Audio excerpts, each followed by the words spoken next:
is an award-winning filmmaker, author, and musician who calls Georgetown, Kentucky home. Michael Crisp first moved to Kentucky when he was 4 years old and ever since has fallen in love with the history and the stories that make this state so interesting. You may know some of his works. He's written 9 books, including It's a Kentucky Thing Y'all Wouldn't Understand, and has produced films, including a very moving film detailing one of the country's worst bus tragedies, the Floyd County bus crash of 1958, The Very Worst Thing. From WKYT Podcast, this is Uniquely Kentucky. I'm your host, Amber Philpotts. Michael Crisp, welcome to Uniquely Kentucky. Great, thank you for having me. How are you today? Wonderful. We are coming off the anniversary of this bus crash. It was back on February 28th. Let's talk about this for folks that might not be very familiar with this crash. It certainly is still a talker after all these years. It is. A lot of people aren't nowadays extremely familiar with the bus wreck because it happened 61 years ago. When you think terrible school bus crashes in Kentucky, a lot of people immediately think of the Carrollton crash of 1988. But in 1958, there was a crash in eastern Kentucky that was just as tragic, and it had many, many overtones and many stories within the story with it. So basically what happened was on February 28th, 1958, a school bus carrying 48 children on the way to school, as well as their driver, rounded a bend on Old US Route 23, and they encountered a tow truck that was in the middle of the road trying to pull a vehicle out of a ditch. As they encountered the tow truck, the driver was unable to swerve and completely miss the truck, so he hit the tow truck, and then the bus plummeted 80 feet into the Big Sandy River.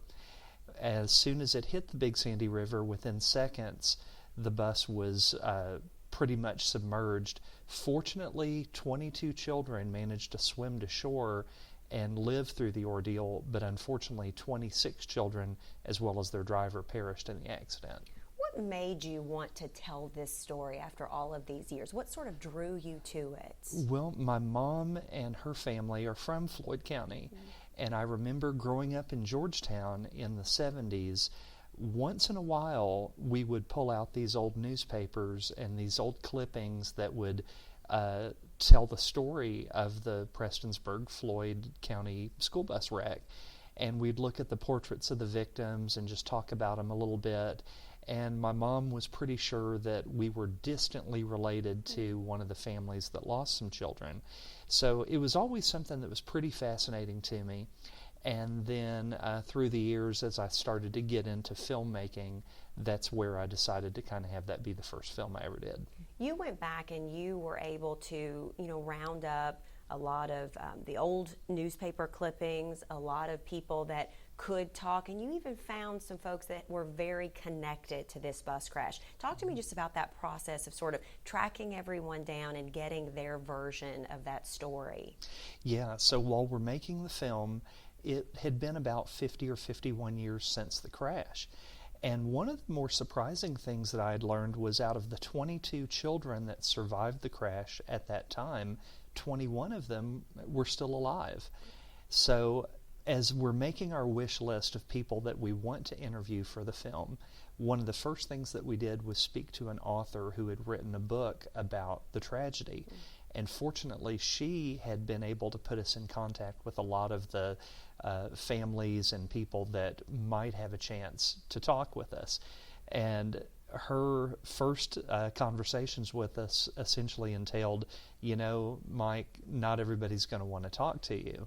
Most everybody is going to, tell you this is just still too fresh in their mind. And I thought, well, it's 50 some years. I mean, they'd be ready to talk. And that wasn't the case. I got so many no's from so many different people involved in the story because they just didn't want to share their story.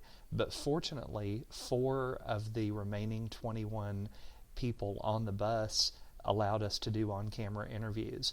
And everybody that we spoke to had amazing stories about being on the bus and swimming to safety and the emotions and the survivor's guilt and the things that they went through. And then there were also a lot of other additional interviews that were also very, very powerful.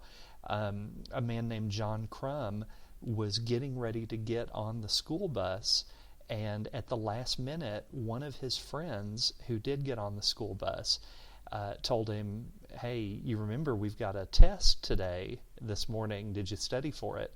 John Crum said, "No, I completely forgot." Well, John Crum turned around and went home. He was 10 to 15 feet away from getting on the bus. So as he's walking home, within a few minutes he hears this horrible crashing and clanging, and he turns around and he sees the bus going into the river. And not only did John lose a lot of people that day, he lost his best friend who told him about the test that morning. And that's one of many, many stories in the film that we talk about, and it's just incredible. So John is the last living eyewitness to the crash out of the students that were not on the bus, and then we still have a lot of interviews with people that were on the bus. Eastern Kentucky is such a tight-knit community, and many times in places like where this happened, and in this case there were people that lost all of their children, right? Yeah, that's true. There were two families that are most known for this tragedy as far as losing their all of their children.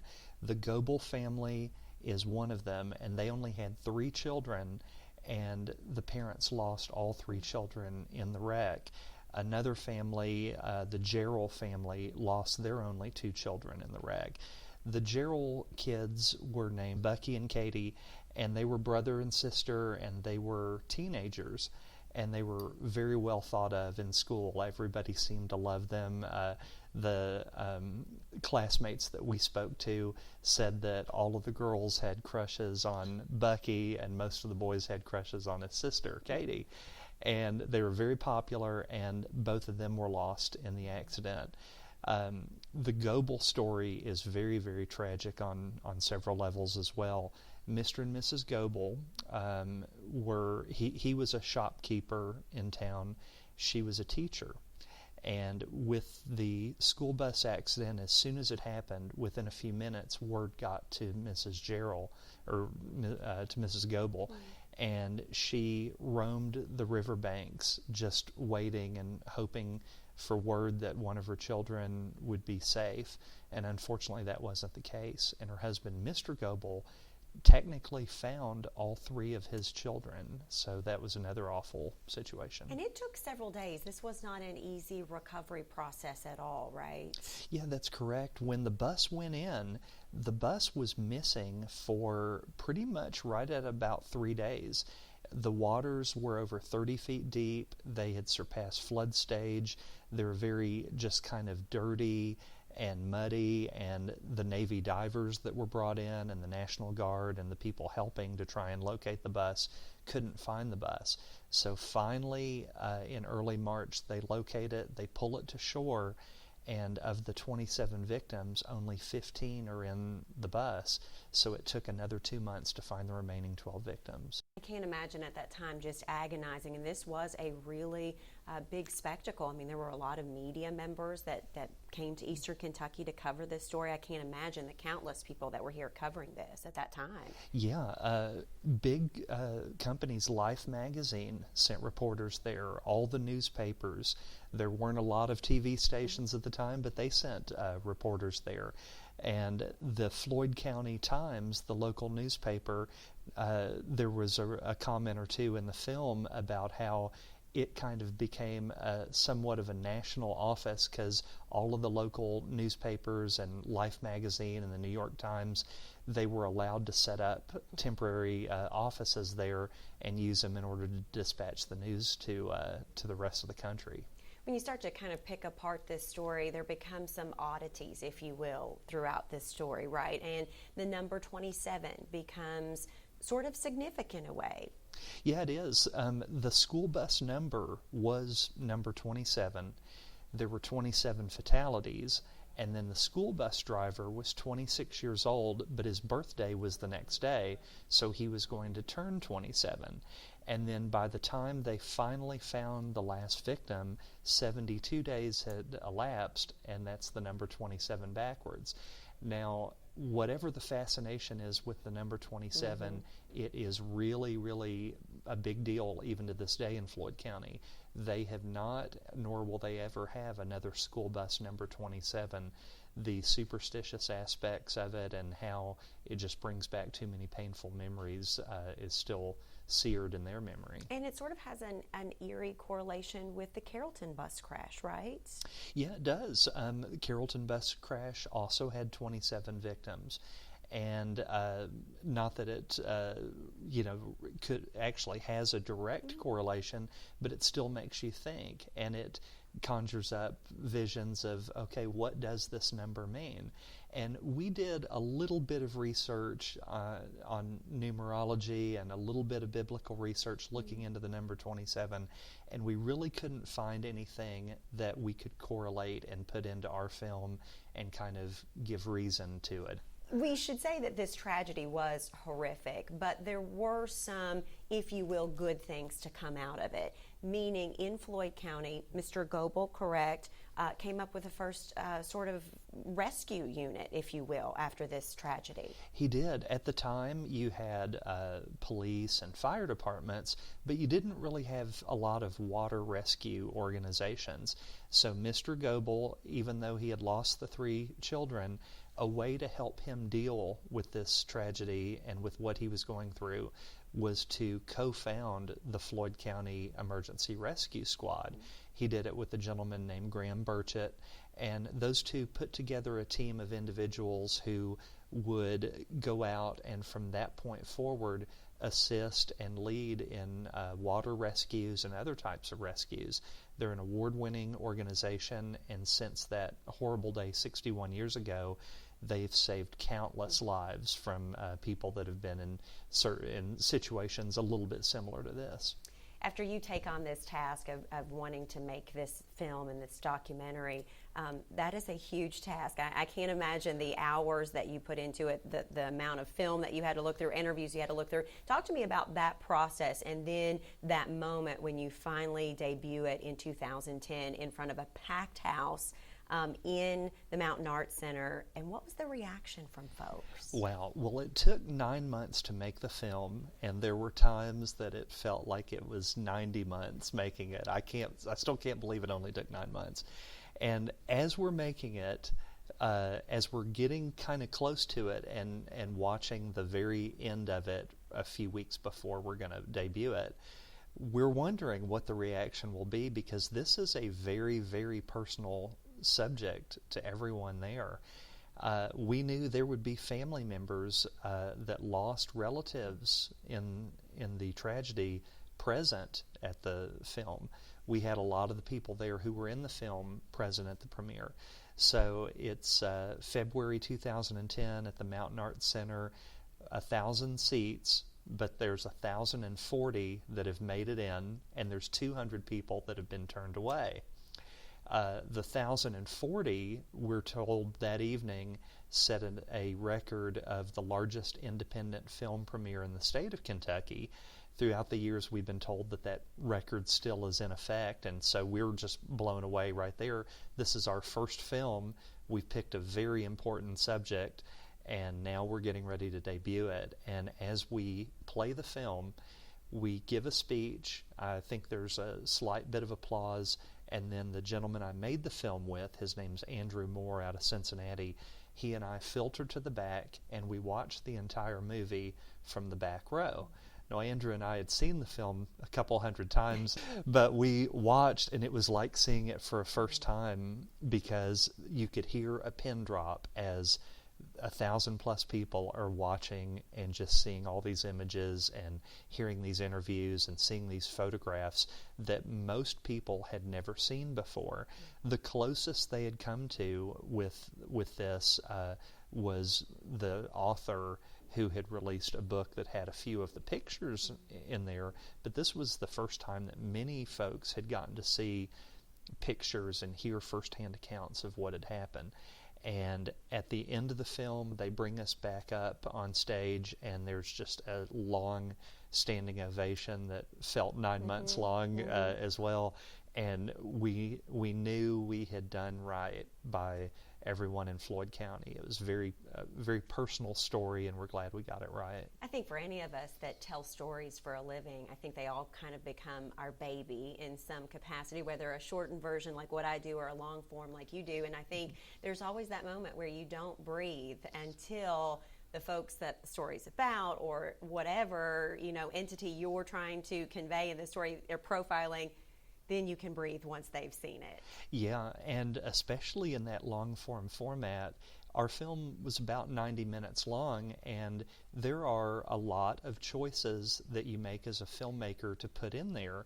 And one that was a big relief that we had debated perhaps cutting, but toward the end of the film, the students in one of the classes were forbidden to attend by decree of the principal one of their classmates' funerals, and it happened to be Katie Gerald's funeral, who we discussed a few minutes ago. The teacher of the class went to the principal and then went behind his back and announced to her class, we've been told by our principal that we are not allowed to go to Katie's funeral today, but she was our classmate and we loved her and we are going. So I want everybody to put on your coats, and we're going to march out of here like good children. You're going to be the best you ever were. And we go out there, and they went to the funeral, and then they came back. And the little bit of humorous moment with that was we closed the interview with our interviewee saying, and I don't believe to this day Principal Woodrow Burchett ever knew we attended that funeral. And here you hear just everyone, that was one of the few times that you heard applause and laughter, and it was just such a nice relief. Instead of giving everybody 90 minutes of grief, you could actually have a little bit more of a humanistic element to the story. Sometimes that little bit of laughter is so very, very important. Not only did you tackle this story, but you have done a couple of other things as well. Talk to me about when you were researching this story, you had a lot of people telling you, what about this story? So you're not even done with one film that you're trying to do, and people are talking to you about maybe this other story. What is that? So Floyd County, between 1949 and 1973 or so, has had a lot of very unusual, tragic stories. So one of which happens to be the story of Merle Baldridge. And her first name is spelled Muriel, but everybody that knew her called her Merle. And she was a 17-year-old cheerleader at Prestonsburg High School in 1949. And as we're making the film about the school bus wreck, half of our interviewees would ask me, are you ever going to do anything about Merle Baldridge? And by the fourth or fifth time I heard that question, I said, well, I guess I better find out who that is. And I asked around, and turns out it was a huge, huge story, not only in eastern Kentucky, but throughout Appalachia, of this 17-year-old cheerleader who died mysteriously. In a nutshell, what happened was she had gone out with her girlfriends one night. They saw a movie, and they went to a carnival. And at the end of the night, and this was June of 49, they're walking her back to her house, and she lived across this big spooky bridge. And they asked if we could, walk you across the bridge, and she goes, oh, I've done this 100 times. I'll see you guys tomorrow. I'm just going to go ahead and go. That was the last time she was ever seen alive. The next morning, she was found beaten to death, and her body was found pretty much underneath the bridge on the banks. And this bridge and this riverbank is probably 5 or 6 miles from where the school bus went in. So that set off just one of the most controversial cold cases, and a bizarre trial, unusual interrogations, that some of which even involve truth serum. And we really get in and dive into the story. It's a wonderful whodunit, and that was probably the first book that I ever released that kind of put me on the map as an author.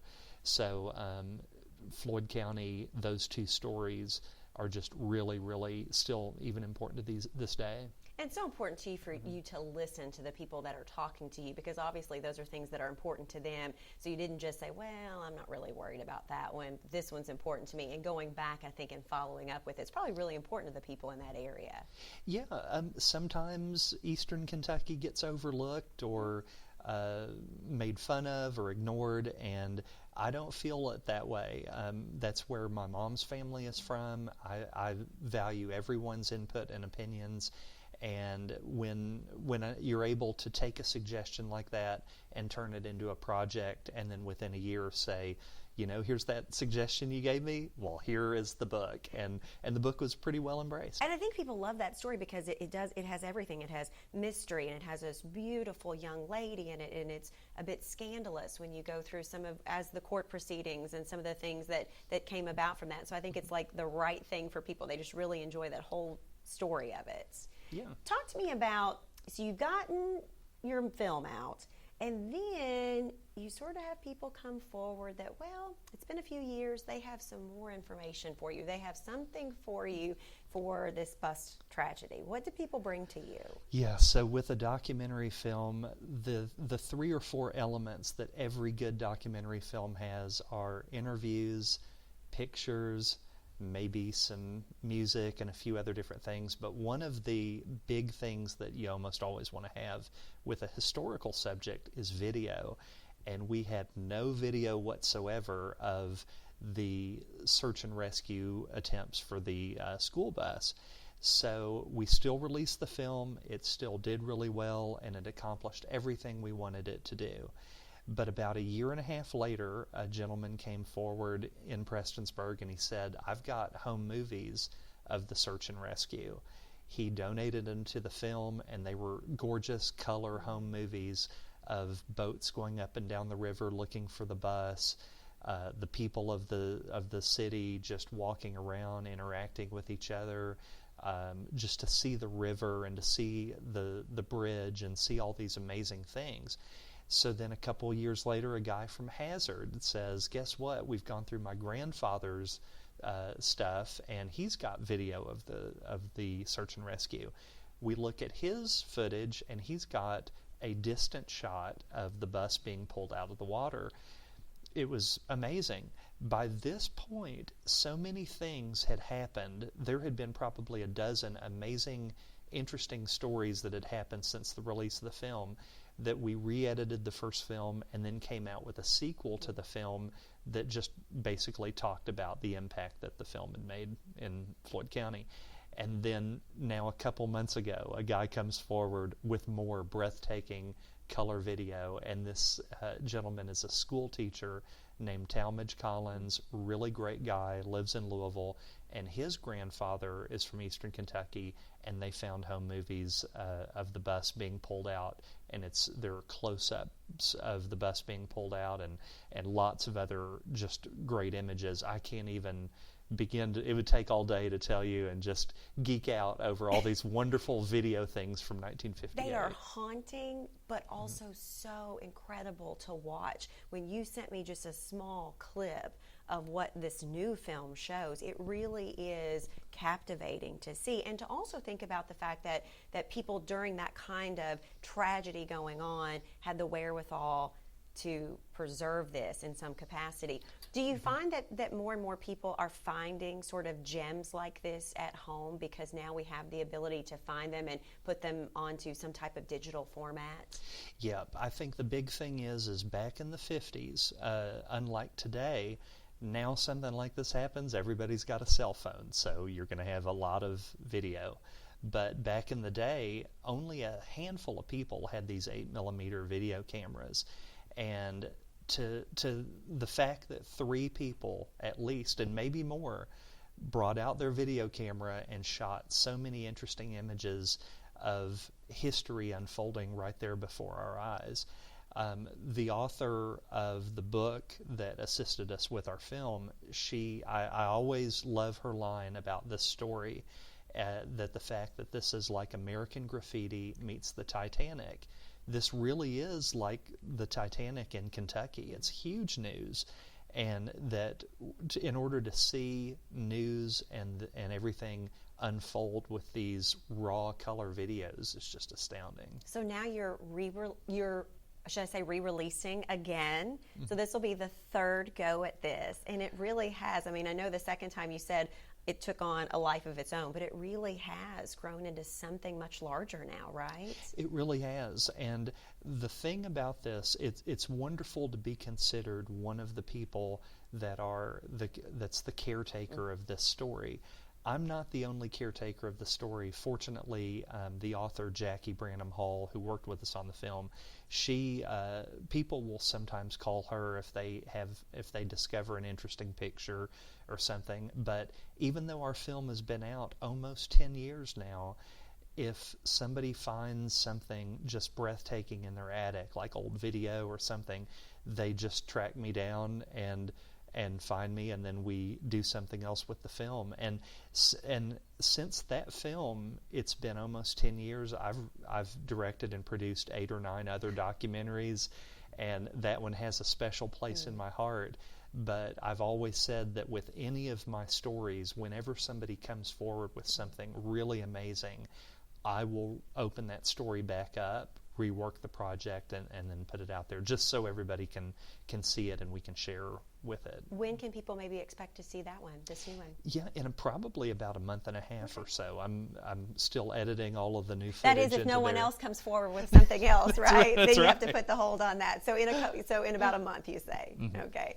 On top of all of this amazing work, you also write books, and your latest one, it's a Kentucky thing. You all wouldn't understand. I love this book. I've now had time to actually dive into it and go through it. And if you are a Kentuckian like me, born and raised, there are so many one-liners in here that you can appreciate. But you go one step further and you figure out why we say those things, right? Where did this come from? All right. So over the summer, my wife and I are having lunch at our house, and she happens to have a copy of a magazine that might have been Southern Living or something like that.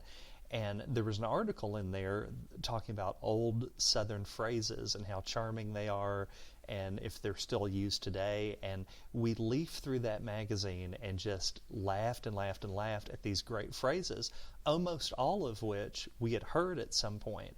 But and she suggested that I do a book about them and kind of brand it as a Kentucky thing.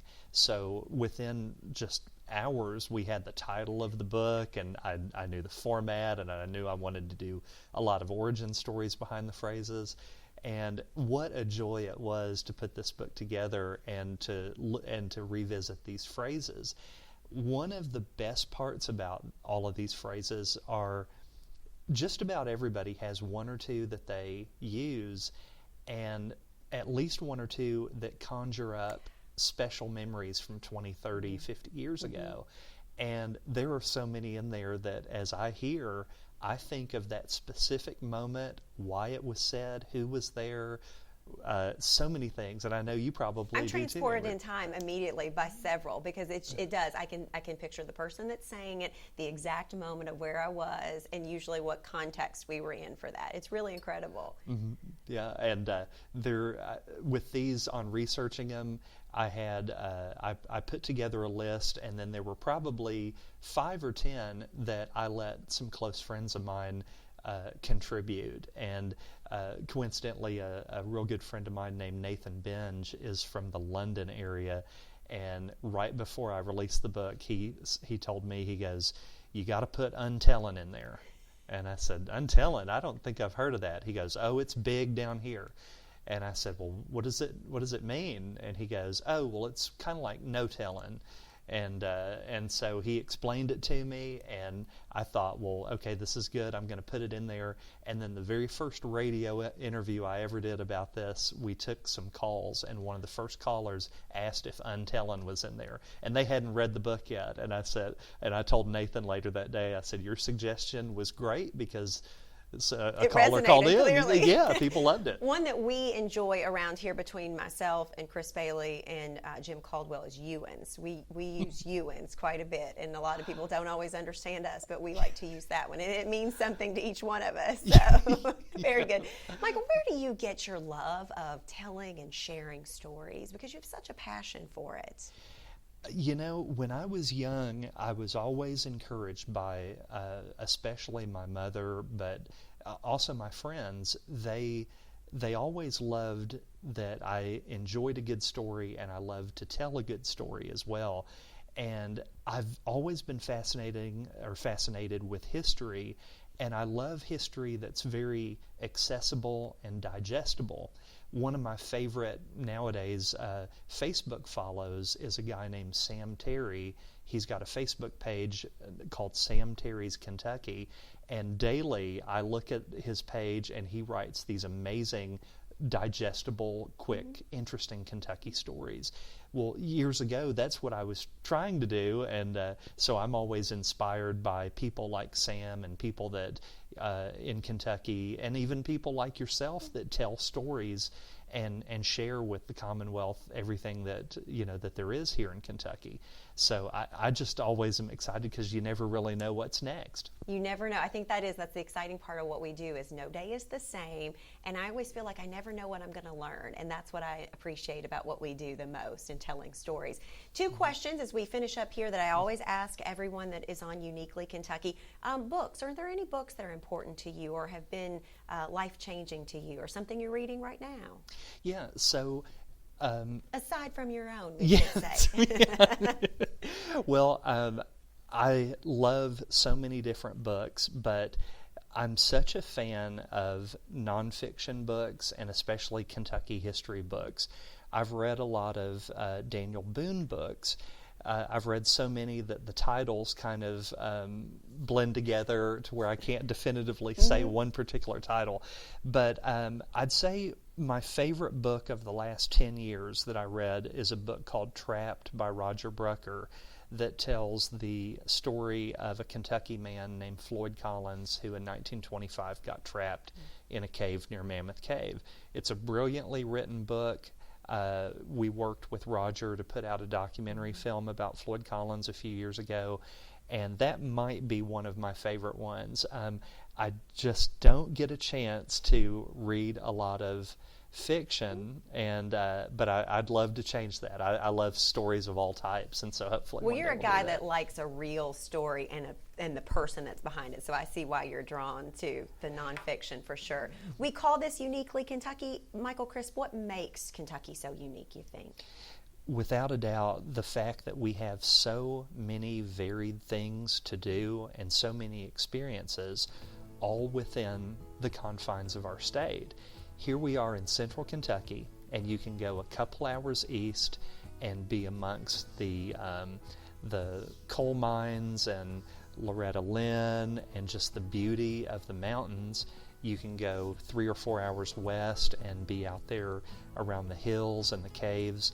You can go north and be close to Cincinnati and have just those great water-oriented experiences around Covington and Newport. And you can go south and see the home of, or the restaurant of Colonel Sanders. And there are just literally hundreds of different interesting adventures and things you can do in Kentucky that make it just an incredible place. And I hope that just some of the work that I do and some of the stories that I tell will encourage Kentuckians to seek out places in Kentucky for vacations and weekend getaways and things like that. We are blessed, and we do take it for granted that we don't always get out and explore what is right down the road from us. So if people want to check out your films, your books, where do people find them? Yeah, at michaelcrisponline.com. And just give us about a month or so and we'll see that new film come out? That's right. Michael, thank you so much for your time. We appreciate what you're doing for our state, and keep telling those good stories. Will do.